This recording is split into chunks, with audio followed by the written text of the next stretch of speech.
Hello, everyone, and welcome to the Week of Kindness and Gratitude. This is the big gift giveaway and summit where we've combined some of the highest regarded speakers in the industry and brought them all together in one big, massive event to share with you what we've learned, how to grow your business, how to become the go-to expert.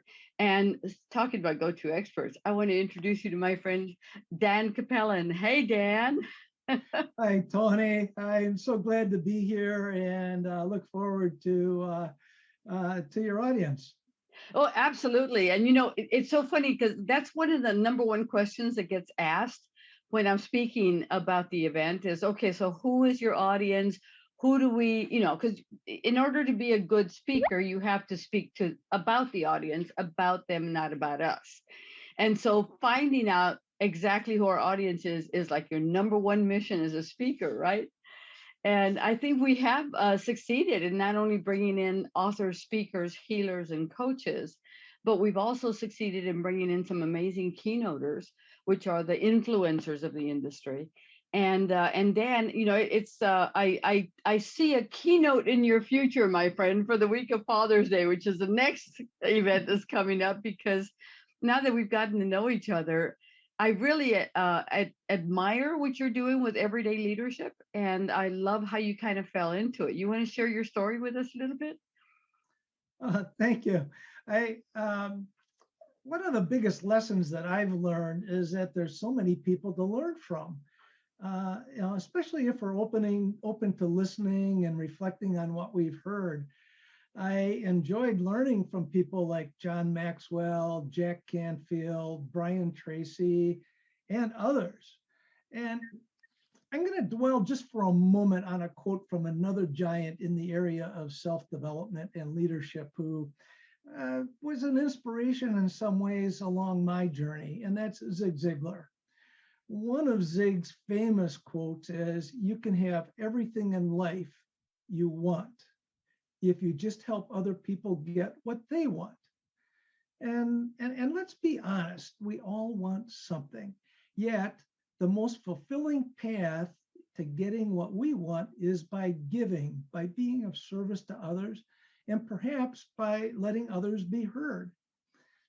One way that I try to put this into practice is by first discerning the other person's needs when I first meet them or am in a meeting in a group possibly.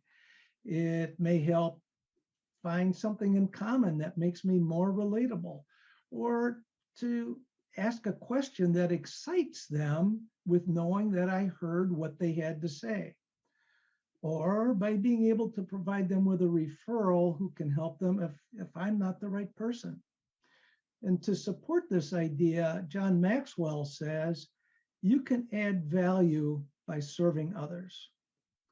So when you serve others with value, your value increases as well. It's kind of like making deposits in your bank account. A second key lesson came from Jack Canfield, who said, identify your life's purpose and what you want. Knowing our life's purpose gives us insight to make decisions and to take action that supports that purpose. Proceeding through life aimlessly without feeling as nothing worthwhile is there for us, or that we've not achieved anything, can be very depressing. So we want to find out what our life's purpose is and move toward it. Mark Twain said, the two most important days in your life are the day you are born and the day you find out why. Now, I was always curious, and I jumped from one interesting idea or project to another without really assessing whether it supported my life's purpose. Why was that? I hadn't given a thought to my life's purpose. Now, I know now that I'm here on earth to help people understand that they have leader ability within them. It took me a long time to figure that out for myself, and I want to give other people a head start. I want to help them become transparent, authentic leaders who serve others first. And If you don't yet know your life's purpose, the good news is that it's not too late to figure that out. The third lesson, and the last one that I'll mention, is that the power of collaboration helps us get to where we want as well. And this lesson, I can't say I learned from any mentors or books that I read. I learned it through the power of hard knocks experience. And that came from growing up on a farm in Wisconsin.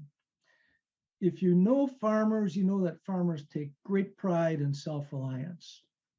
The only time that they really band together and collaborate is at harvest time, because it's an enormous task and there's a short time in which to get the job done, get those crops into protection before winter comes. But that should have provided a lesson for the farmers, but it doesn't. For the most part, farmers like being on their own. It's the way they want it. It's the way they grew up. It's the mindset they learned from their prior generations. They hate the idea of receiving deposits, and they also hate the idea of making deposits. They take great pride in self-reliance. And I carried that mindset into college and into my early career.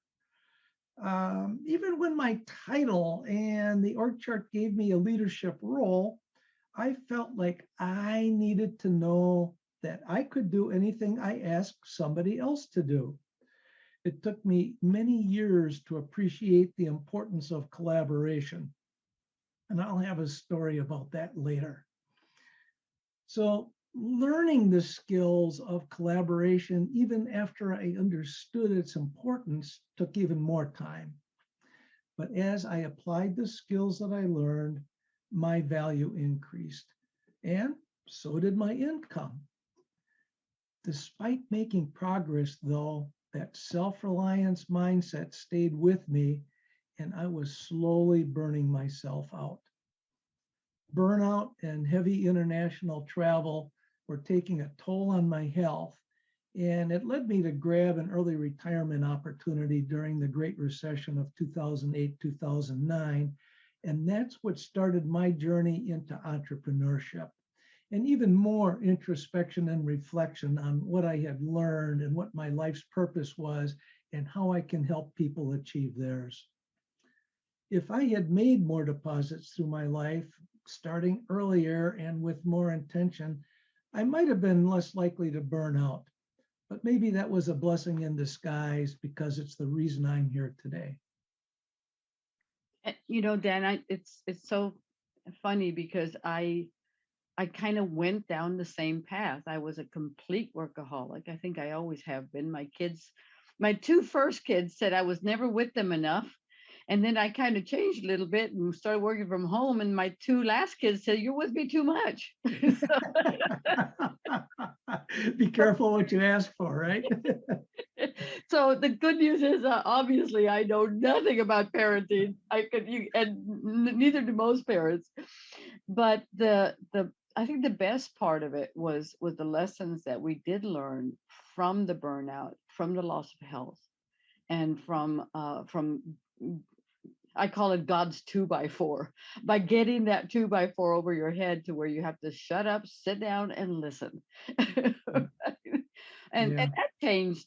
In 2015, that it changed me like a rock star. I just had no idea what I was doing to myself. You're just always chasing the almighty dollar, and you're right. It's much better to help others to attain what they're looking for.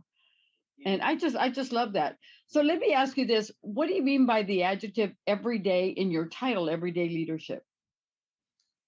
Well, I'd like to start an answer to that question with the definition of leadership. Leadership is a process of influence which motivates effort toward achievement of a goal. So let me say that again. Better yet, grab a pen and paper and write it down as I say it again slowly. Leadership is a process of influence which motivates effort toward achievement of a goal. All of us were born leaders. When we cried as a baby, we influenced our parents and caregivers to pay attention to us. They were motivated to get us what we wanted, which was probably a full stomach or a clean diaper. In return, they got peace and quiet. Some might call this coercive leadership, and I'd agree. And some people who become leaders in an org chart never grew out of this type of behavior, and they lead in a coercive authoritarian manner. I think most of us have most likely worked for one. Now, much has been learned about leadership over the centuries and decades by studying those who made a positive impact over and over, year after year. Effective leaders were found to be intentional about developing skills to get the results they wanted. So, at the end of this interview, I'm going to offer a free workbook that describes 10 skills for effective everyday leadership. And it leads the reader through a process of thoughtfully and understanding and how to apply those skills in their life. Effective leaders apply these skills every day. They apply them in their everyday interactions with everybody they meet. They make them part of their overall skill set, and they practice it. It requires intentional practice. It also requires trying, failing, trying again until they get it right. And the truth is, most of us may never get it right, but I will guarantee this, and that is we will be better this month than we were last month for having tried. And we'll be better next month than we are this month for having tried. For some, it seems so natural. We observe people who effortlessly get the results they want, or so it seems. For them, it also started with intentional purpose and taking the actions day after day to fulfill that purpose. So let me tell you the story of somebody you've probably heard about. His name is Lee Iacocca. I worked for Ford Motor Company for 5 years during the time when Lee Iacocca was fired. He then became CEO of Chrysler, and he famously saved Chrysler from bankruptcy. Looking back in history, his impact on the US automotive industry is without question.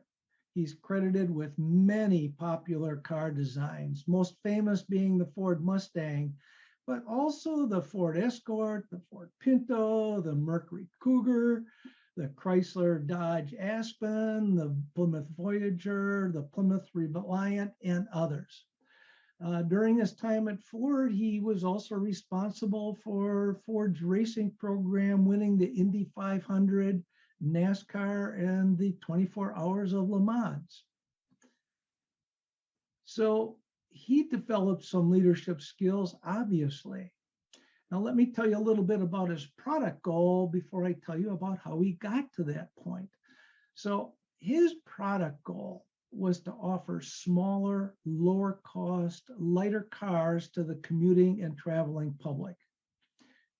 People were telling him through his research that they wanted fun cars and they didn't want gas guzzlers. But such designs went against the grain of the heavy Detroit iron mentality for car and engine design. So how did he accomplish what he did? Well, he started as an engineer, as did I. And during his early engineering career, he designed his career path. And he determined that his purpose was to make a transformational impact on the automotive industry. And he also determined that he needed leadership skills to do that. So he proceeded to develop and practice and apply those skills with what I would say is obvious success. I I would dare say back in his era that the leadership skills he defined were different from what we would likely define today. I think that back then it was more coercive and authoritarian. Today it would be more the softer skills of influence. But that's not the point. The point is the lesson and the value of intentionality and the practice it takes to achieve our own value toward making the impact that we want. There is another valuable lesson from Lee Iacocca's story that applies to being an effective leader, and that is that he studied the public's desire. And like I said, they wanted fun cars. So he aligned the car designs with what the public wanted rather than just sitting on the heavy Detroit iron wisdom of the day. As leaders, by listening, by researching, by learning, we find ourselves aligning our goals with the goals of people with whom we interact. And like I said, it's everybody we interact with on a daily basis. It could be people who work for us on a team. It could be our managers, but it could be our family. Our family requires our influence, but it could be the server at the restaurant. It could be people that we encounter in networking meetings, for example. And by listening and then helping people get what they want, whether it's a car buyer or other people, we will get what we want. Lee Iacocca, he wanted to make an impact, and he did it with everyday leadership skills. Now, without a plan, we're going to stumble. Even with a plan, we're going to stumble. Yes, everybody's going to stumble. The stumbles exist for us to learn. Others will watch how we manage ourselves. The skills we develop to rally the troops will determine our value. It's not the skills to solve the problem ourselves that determine our value. It's the skills to get the problem solved. And the more people we can involve, the bigger the problems are that we can solve. Those who we enlist as a result are going to enjoy the satisfaction and credit for being part of that solution. They also will then want to see us succeed. And best yet, the next time it comes to solving a problem, they're going to want to be on our team. That's how we build value. I have another example of that. I promised such a thing. And a few years into my entrepreneurship journey, I was creating websites for local businesses.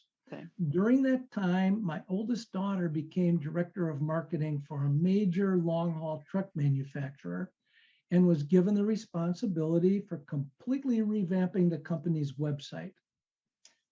Now, she wasn't a techie, but I was tickled because I thought, now I have somebody to ask for advice on my websites. Unfortunately, she was no help to me at all because she never did become a techie. Her job was to lead the effort by defining the goals and ensuring that the right people were in the right positions to get the job done on time and on budget. It was her team and the advertising agency that did all of the design detail and the techie stuff. But the result was an industry-leading website when it was completed. She was featured on the cover of Chief Marketer magazine as a result, and it was with a 6-page article describing the effort. And yes, she was quick to credit her team and to dwell on the benefits that all of them tried to achieve together for her company's customers. Those are the lessons: collaboration, goal alignment, and serving others that she continued to learn and that I learned from her in that experience. Now, as a humorous aside, before we go on to the next question, when a friend of mine learned about the magazine feature and saw the cover, he sent me an email saying, "You must be a proud dad to have your daughter on the cover of a magazine with her clothes on." Oh my goodness. Gee, that's a little stark. Well, I thought people might be falling asleep by now, so I wanted to wake them up. And you know what's funny, Dan, is that I did something kind of similar to that with the Houston Rockets.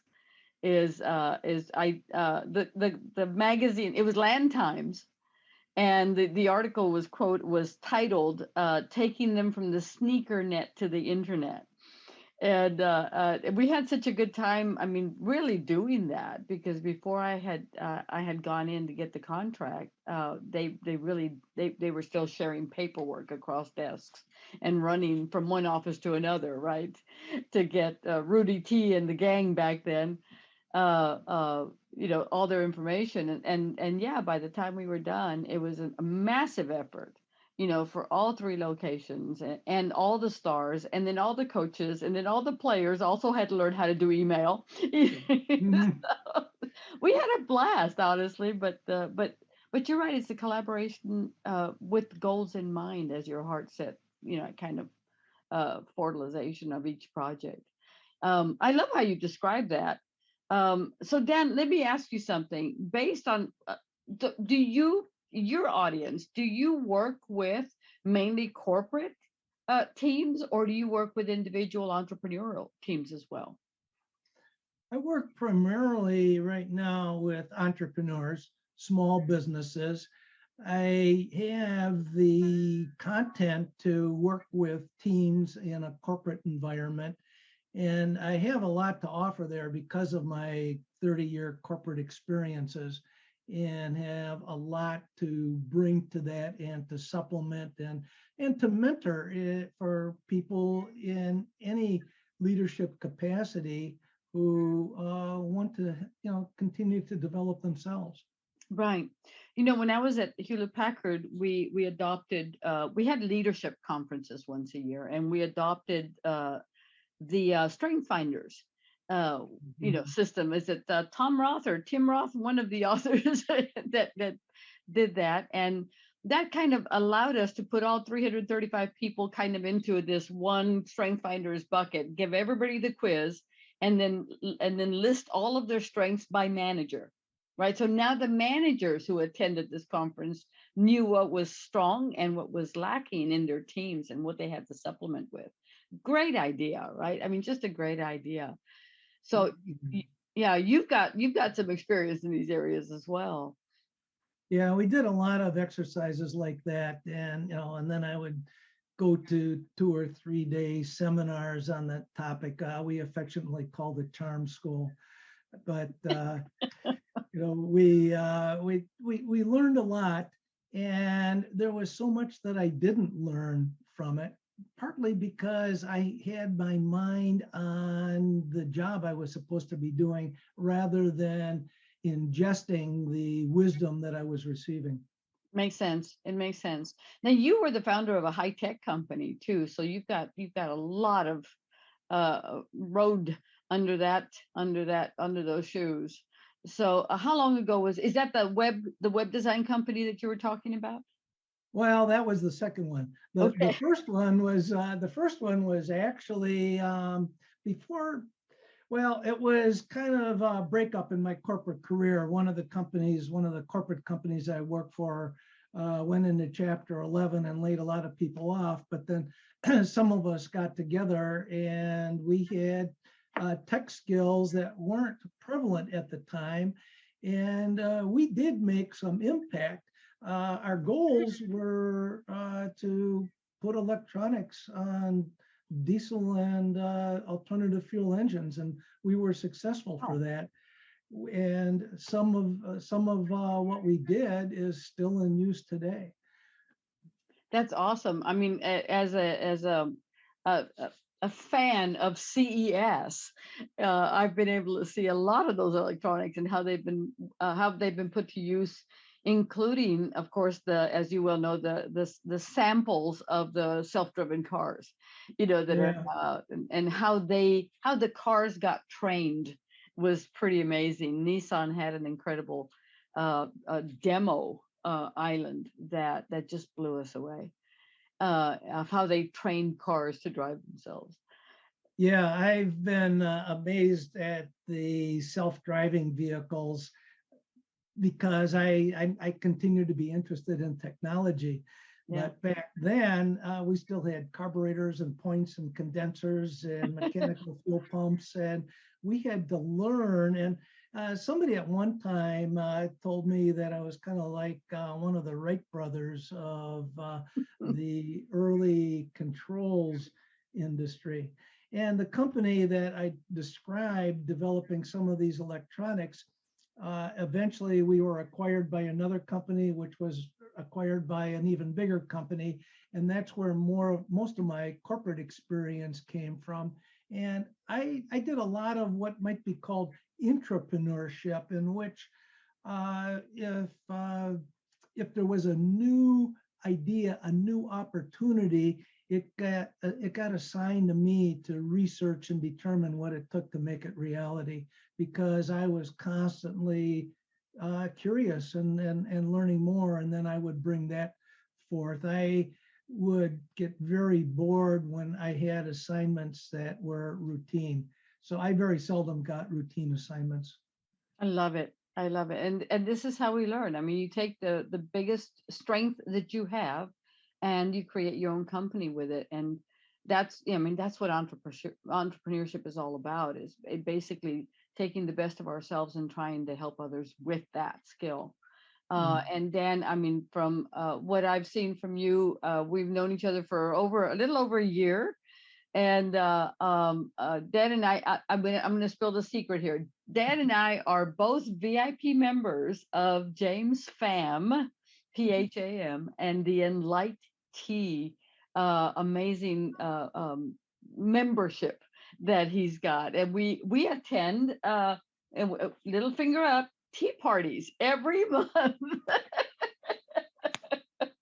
So we have endorsed James Bannon and Light Tea, who's one of our sponsors, by the way. And it's just been an incredible be in the moment, which is one of my goals, right, for this coming year. This is to learn how to be more in the moment, and doing tea parties online on Zoom, because Dan's over in Florida, I'm in Texas, and James is in California, and all of the rest of the members of the VIP team. I really highly encourage you to look that up. Well, James follows me in the schedule, doesn't he? Yes, he does. Yes, he does. Okay, so folks, we have a gift giveaway. So I'm very, very proud to let everybody know that we are right at the $60,000 level of gifts that are being given away during this gift giveaway and summit. We're super excited to help you with our gifts, to leverage our knowledge, leverage our growth, leverage our experience, and grow yourself a company faster than mine. And Dan's, by using the gifts that we're giving you. So Dan, what's your gift today? My gift is a 41-page ebook that is a workbook for our listeners to create their own leadership blueprint. And it's titled Everyday Leadership, 10 key skills for success. And it will walk them through the process of, first of all, discerning their purpose, and perhaps using some of their experiences and looking back at those to look forward to where they think they can make the greatest impact in their lives. And then each of the 10 skills and how to apply those skills for themselves. And it'll be a learning process. It's not something you sit down and read in an hour. Use it to make yourself a better person, a better leader, and to enjoy greater value for yourself and greater happiness in your life. Absolutely love it. You guys take advantage of this gift. This is wonderful. And now, Dan, a 41 page. So once we go through that checklist and that workbook and all that, you have an offer for us as well. So how does that work? How does that fit in? In January, I'm launching a 6-week, 6-module online course. And anybody who signs up for the book is going to get a substantial discount to attend that course. I love it. I love it. What's the course called? The title of the course is Leadership Impact Formula. Find your keys to success. I love it. Absolutely love it. So, folks, if you're watching me and Dan right now, that means that you're on Dan's speaker page. So all of the links are below. The links to his gift, the link to his offer, and you'll also find him in perks. And Dan will also be working with us on the attendee engagement page. So follow us there. That's the Facebook Week of Kindness attendee engagement page. I'm losing my English today. No English, no Spanish. I won't be able to speak. And anyway, so please follow along and play with us. A lot of our speakers' gifts are also prizes that we'll be awarding to everyone who contributes on the attendee engagement page. It goes on the entire length of this event, and you never know who's going to be there listening to your comments, watching your comments, and ready to speak to you at a given moment. So, Dan, thank you so much from the bottom of my heart for being a speaker and one of our fellow friends on this journey that we're on, helping others through servant mentality. Thank you. Well, thank you, Tony. I really enjoyed this, and I wish the best for every one of your listeners. Thank you so much. All right, on to the next one. I think it's James. Bye.